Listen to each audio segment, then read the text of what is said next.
خبر شامل کرتے ہیں منڈی بہاؤالدین سے۔ منڈی بہاؤالدین کا نوائی گاؤں کوٹ فضل شاہ تمام تر بنیادی سہولیات سے محروم۔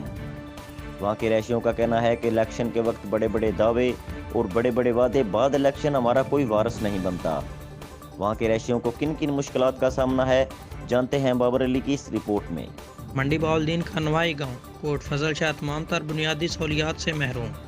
منڈی بہاؤالدین کوٹ فضل شاہ جہاں نہ اسکول، نہ ہسپتال، نہ پینے کے لیے صاف پانی اور نہ ہی گیس، یہ لاوارث گاؤں عرصہ دراز سے ان تمام سہولیات سے محروم ہے۔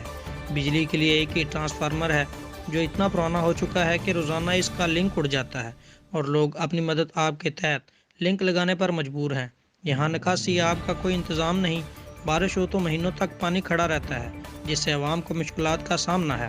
اس گاؤں میں ایمرجنسی کی صورت میں کوئی کلینک بھی نہیں موجود اور جگہ جگہ کوڑے کے ڈھیر موجود ہیں جو بیماریوں کا سبب بنتے ہیں۔ بجلی کے میٹر اور تاریں گلیوں میں دیواروں کے ساتھ لٹکی ہوئی ہیں اور کوئی وابٹہ ملازم بھی اس طرف نہیں رخ کرتا۔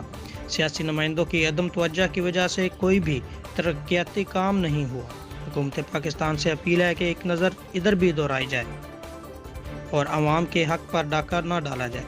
اب تک کے لیے اتنا ہی۔ مزید خبروں اور اپڈیٹس کے لیے دیکھتے رہیں PNC 24۔